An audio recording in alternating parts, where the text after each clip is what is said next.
হরিহি ওম। সংস্কৃত lovers এই চ্যানেলে তোমাদের সকলকে স্বাগত জানাই। আজকে আমি তোমাদের রাজবাহন চরিতম যে ক্লাস 12-এর থার্ড সেমিস্টারে গদ্য রয়েছে সেখান থেকে 40টি অতি গুরুত্বপূর্ণ মডেল প্রশ্ন এমসিকিউ কোয়েশ্চেন নিয়ে আলোচনা করব, যেগুলি তোমাদের পরীক্ষার জন্য খুবই গুরুত্বপূর্ণ হতে চলেছে। তো তোমরা কেউ ভিডিওটি স্কিপ না করে শুরু থেকে শেষ অবধি দেখবে। তো চলো তাহলে শুরু করা যাক। আচ্ছা, তোমরা প্রত্যেকে স্ক্রিনটি ফলো করবে। স্ক্রিনে কোশ্চেন শো হচ্ছে। দেখো, প্রথম প্রশ্ন, রাজবাহন চরিতম পাঠ্যটি উৎস কী?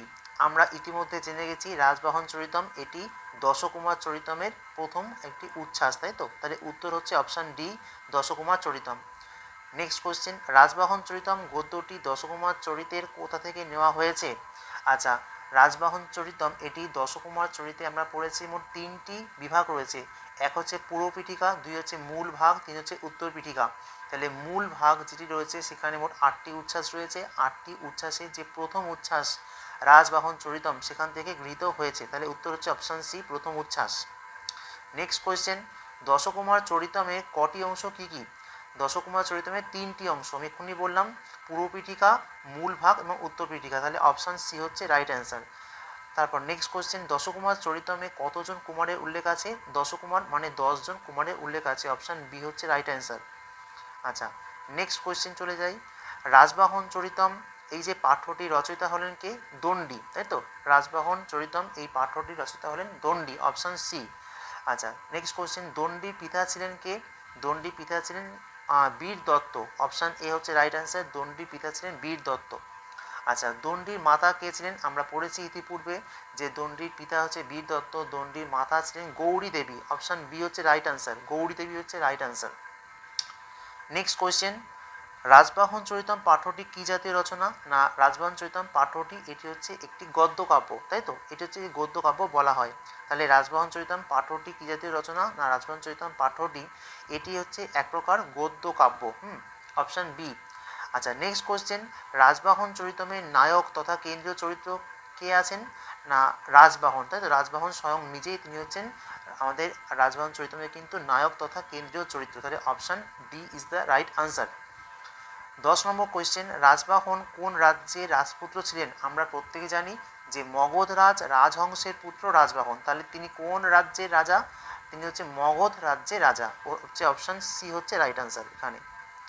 নেক্সট কোয়েশ্চেন, সকল উত্তম গুণের আধার হলেন কে? না, সকল উত্তম গুণের আধার হলেন আমাদের Rajbahan. Option C is the right answer. Next question, রাজবাহনের হাতে কি লক্ষণ ছিল? না, রাজবাহনের হাতে রাজ চক্রবর্তী লক্ষণ ছিল। Option C is the right answer. Question number 13, রাজ চক্রবর্তী লক্ষণ দ্বারা কি শোভিত হয়?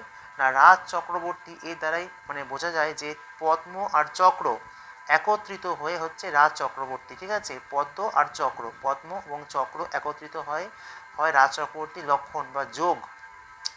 নেক্সট কোয়েশ্চেন, তাহলে এটা হচ্ছে option D is the right answer. Next question, নগরবাসীর কাছে দেবতাকে? না, নগরবাসীর কাছে খুবই প্রিয় এবং শ্রদ্ধার হচ্ছে তিনি হচ্ছেন রাজবাহন স্বয়ং নিজে, ঠিক আছে? রাজবাহন স্বয়ং নিজে। তাহলে option B is the right answer. Rajbahan কাকে আশ্বস্ত করেছিলেন? রাজবাহন তার পত্নী, প্রিয়তমা পত্নী অবন্তী সুন্দরীকে আশ্বস্ত করেছিলেন, তাই তো? তাহলে 15 হচ্ছে option A is the right answer.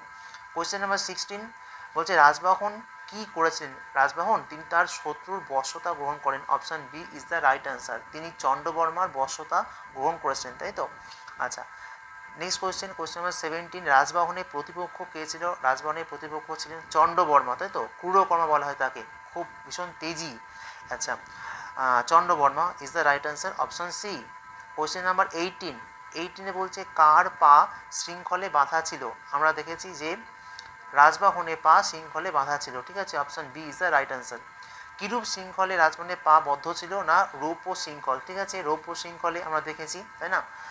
যে রৌপ্য শৃঙ্খলে আমাদের রাজবাহনের পা বদ্ধ অবস্থায় ছিল। রাজবাহন কেমন প্রকৃতির ছিলেন? ভালো প্রশ্ন। বলছে রাজবাহন কেমন প্রকৃতির ছিলেন? না, রাজবাহন ছিলেন কিন্তু অবশ্যই প্রভাবশালী।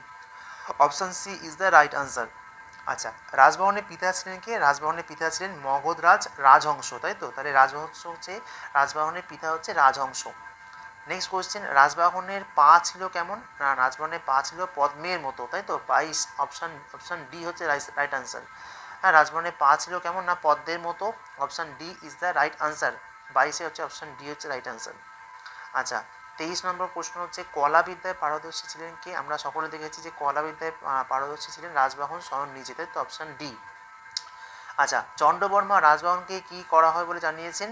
না শুলে চাপানো হবে, তাই বলেছিলেন না, শুলে চাপানো হবে। Option A is the right answer. আচ্ছা, 25 প্রশ্নটা সহস্র ওয়াসুহু, সহস্র ওয়াসুহু এই উক্তিটির বক্তাকে? না রাজবাহন স্বয়ং নিজে, তাই তো, সেই সহস্র ওয়াসু বলছে না। আচ্ছা, সহ্য করো, মনে পড়ছে? আচ্ছা, তারপরে বলছে কি, তারপরে কোশ্চেন হচ্ছে রাজবাহনের মতে দৈবাগত বিপদ কাটে কিসে? না তিনি বলছেন স্বয়ং যে সহ্য শক্তিতে, ঠিক আছে, তাই বলছে সহস্র ওয়াসু, অর্থাৎ কি সহ্য করতে হবে, সহ্য করলে কিন্তু দৈবাগত, মানে কি দৈব মানে কি ভাগ্যক্রমে যে বিপদ বা যে বিপদটা আমাদের আসছে সেটা কিন্তু কি কেটে যায় সহ্য করলে। আচ্ছা, নেক্সট কোয়েশ্চেন, তাহলে এটা হচ্ছে option B is the right answer, 26-এরটা। হ্যাঁ, 27 নম্বর প্রশ্ন হচ্ছে রাজবাহন চরিত্রের নায়িকা হলেন কে? অবন্তী সুন্দরী, তাই না? Option C is the right answer. Avanti Sundari রাজবাহনে কে ছিলেন? প্রিয়তমা। Option D is the right answer, 28-এ অপশন ডি। 29, অদ্য মে মনসী তমোপহ স্তয়া দত্ত জ্ঞান প্রদীপহ, ঠিক আছে, অদ্য মে মনসী তমোপহ তয়া দত্ত জ্ঞান প্রদীপহ, তম মানে অজ্ঞান বা অন্ধকার, উপ মানে কি নাশ করছে, তাই তো, তাহলে অদ্য মে মনসী তমোপহ স্তয়া দত্ত জ্ঞান প্রদীপহ, বক্তাকে? এই বক্তা হচ্ছে অবশ্যই অবন্তী সুন্দরী, কথাটি বলছেন। তিনি রাজবাহনকে বলছিলেন যে তোমার এই আপনার এই দ্বারা মানে আমার এই অজ্ঞানরূপ অন্ধকার কি বিদূরিত হলো, তাই না? আচ্ছা, নেক্সট কোশ্চেন, তাহলে এটা 29-এ option C is the right answer. Next question 30 number কোশ্চেনে কী পাচ্ছি আমরা? না কোশ্চেনে বলছে যে রাজবাহন অবন্তী সুন্দরী কে ছিলেন? না রাজবাহন অবন্তী সুন্দরী ছিলেন হচ্ছে কি, আমরা দেখেছি যে প্রিয়তম, তাই না, প্রিয়তম ছিলেন। Option A is the right answer. Next question, Avanti সুন্দরীর কার প্রণয় প্রস্তাব প্রত্যাখ্যান করেছেন? ভালো প্রশ্ন। 31-এ অপশান ডি, আমরা দেখেছি যে অবন্তী সুন্দরী তার চন্দ্রবর্মার প্রণয় প্রস্তাব তিনি প্রত্যাখ্যান করেছিলেন। আচ্ছা, নেক্সট কোশ্চেন 32 নম্বর, রাজবাহন ও অবন্তী সুন্দরীকে কি 2 মাস কি ভোগ করতে হবে বা কি করতে হবে? রাজবাহন ও সুন্দরীকে 2 মাস কিন্তু বিরহ ব্যথা ভোগ করতে হবে, ঠিক আছে, অর্থাৎ একে অপর থেকে বিচ্ছেদ হয়ে তারা থাকবে, এই বিরহ ব্যথা ভোগ করতে হবে। আচ্ছা, তাহলে option B is the right answer. 33, question number 33। আচ্ছা, অবন্তী সুন্দরীর নয়ন উদ্ভাসিত হয়েছিল কীরকম করে? না অনুরাগ বশত, তাই তো, অনুরাগ বশত, তাই তো, একে অপরের প্রতি আসক্ত হয়ে তাদের কি না অবন্তী সুন্দরীর নয়ন কিন্তু উদ্ভাসিত হয়েছিল। তারপর আসলে option D is the right answer. 33, 34, অভোদিয়ম হি নৈব কিঞ্চিত মত সম্বন্ধম। হ্যাঁ, অভোদিয়ম হি নৈব কিঞ্চিত মত সম্বন্ধম, এই যে উক্তিটি 34 এই উক্তিটির বক্তা ছিলেন কে? না আমরা সকলেই কম বেশি জানি, এটা খুবই একটা প্রসিদ্ধ একটা লাইন যে অভোদিয়ম হি নৈব কিঞ্চিত মত সম্বন্ধম, বক্তাকে? 34 option A is the right answer, ঠিক, 34 option A is the right answer, অর্থাৎ অবন্তী সুন্দরী। বিস্ময়ে বিকশিত হয়েছিল কি? ওষ্ঠ, পুষ্প, নয়ন না হৃদয়? অবশ্যই নয়ন। বিস্ময় যখন হলো, তারা বিস্মিত হলো, তখন তাদের নয়ন কিন্তু কি হলো? না নয়ন কিন্তু সেখানে বিকশিত হয়েছিল। Option C is the right answer.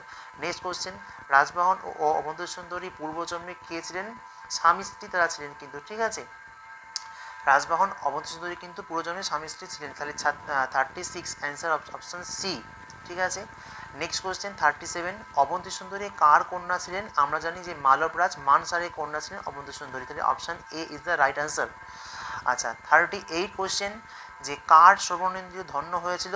না অবন্তী সুন্দরী, তাই না, কার শ্রবণেন্দ্রিয় ধন্য ছিল? না অবন্তী সুন্দরী is the right answer, option D is the right answer, ঠিক আছে। 39, কে নিজ শরীরে আঘাত করেছিলেন?